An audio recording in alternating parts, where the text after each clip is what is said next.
Coming up in today's video.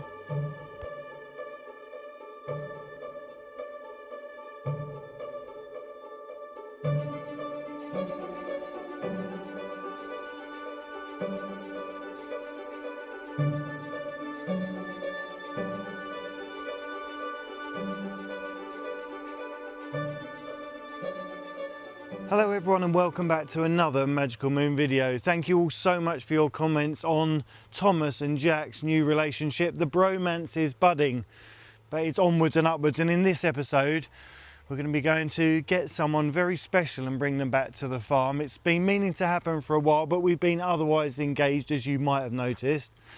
It is the one and only Gremlin, and we're going to bring him back, and then when we get back we've also got the physio coming out to see Dorothy May.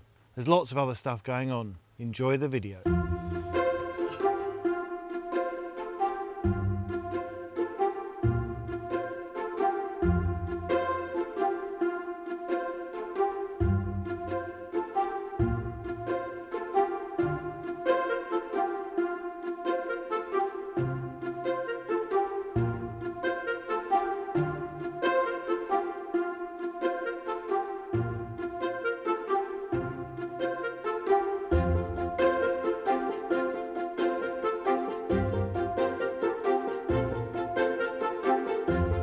Thank you, Doug. All right, mate, no problem.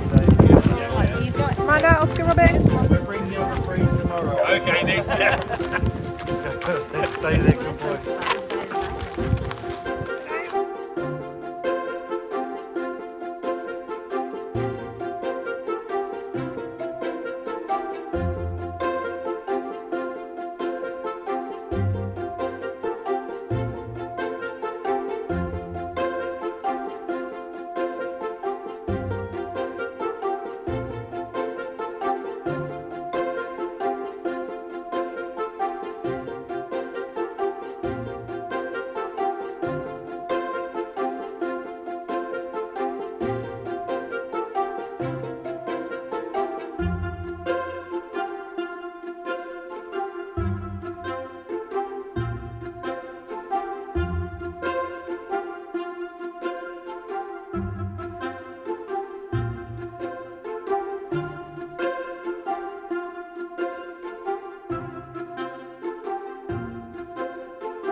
So we're all back. As you can see behind me, Gremlin is in the field, settled down, just having a little munch, getting used to his new surroundings. And it is a sensory overload here. We have all the menagerie, as you're aware of.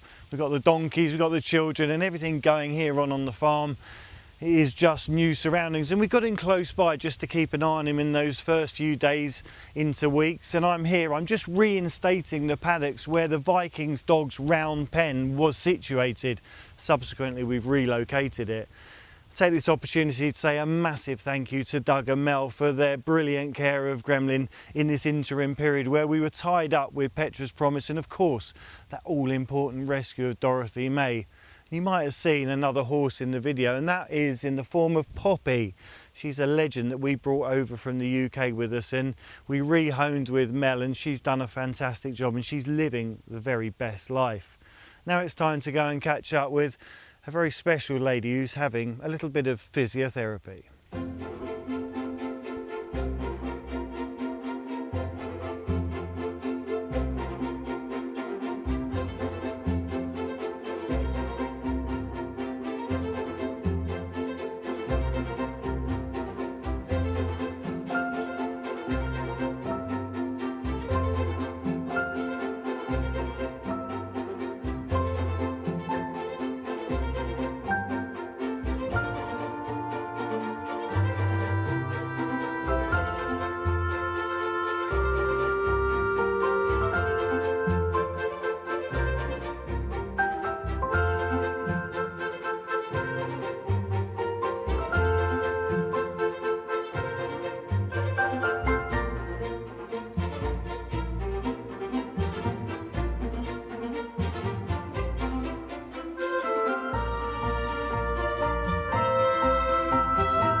as you saw, she had the once over from the physio and she looks very relaxed. She's just having an afternoon siesta. So we're catching up with her progress.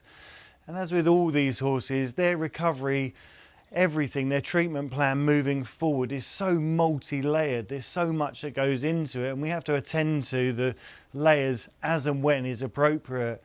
It is very hard to judge that because, as with Dorothy, she has that anemia, she has the lymphatic disorder she has, and all the other stuff that's been going on. And initially it was just all hands on deck, really, just trying to get her as comfortable and as stable as we possibly could. And then we're moving forward, and having the physio is another massive, well, it's a great step forward.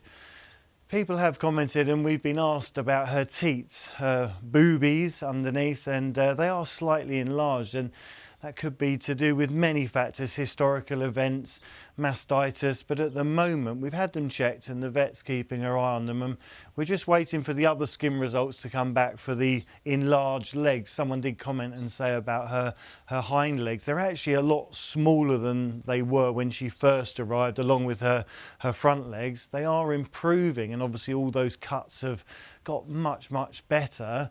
We're still dealing with that little nasty heel on the front where she's got a nagging sore, but it is probably her biggest bugbear, or our biggest bugbear at the moment. It's a very awkward place to treat, but it is coming along slowly, and as we said, Morgan performed that little procedure which has helped things moving in the right direction.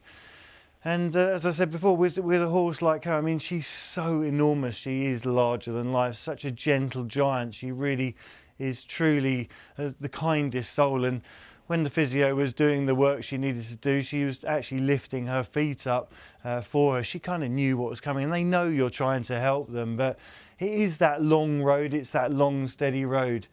But with you guys on board and being able to share it with you, you can see the improvement, and it's just such a lovely story. But she's got a long way to go. As I said, with that muscle mass, she's still got a bit of chunkiness to put on all over, but then her muscle will start to develop along with her movement. And that was one of the things the physiotherapist mentioned. She said about where she was a little bit weaker behind and she wasn't able to move forward as freely, and that's because on her front end, as you know from before, you might have seen those pictures of how horrific her feet were when she arrived. They were all out of shape and really causing her problems, which has caused that knock-on effect. So in essence, she's just not being able to push through. They call it the momentum. You know, behind is the engine, then you've got the gearbox which moves it all forward.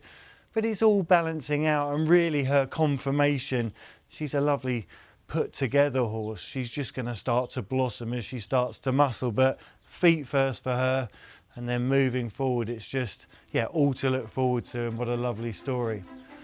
Let's go and see what else has been going on.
We're up at the donkey den, and as you can see, they're all snuggled in nicely. I've just been feeding them courgettes because with the land girls producing as many eggs as they are, we can't possibly consume all of those. So we've been trading. We've actually just been giving them to the locals, and we've been returned in an abundance of courgettes. We just keep getting bags of courgettes in return. So I think what you can say is they're safely in season.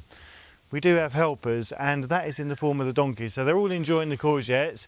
You've seen the herd, they're all hiding in the shade, and everyone's kind of acclimatised to the weather as it's been. It's taken a little bit of getting used to, but thanks to all your support and your donations, we've got them as cool as possible. Of course, Thomas got his aspirator fan. We've got one coming for Epilan. Just when they're a little bit older, or they've got a little bit of a complaint like Thomas has with his heart, it just helps keeping them nice and settled. And it is just when the air gets a bit stale, but we've been lucky. We've had a few of those storms, as you may have seen in the videos.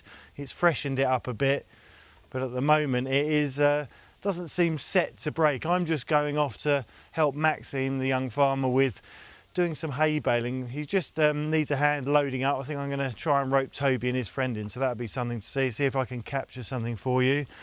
And in the meantime, it's only left to say thank you again to Maxime and to his friend Logan, and of course Luke, our feed man, who all made it possible for that big machine. And you've seen she's gone home, she's gone on to another job, and now it's back on little Dinky Doug to carry on all those jobs around the farm. There's always something to do. And on that note, I think we should say stay magical, and we'll see you next time.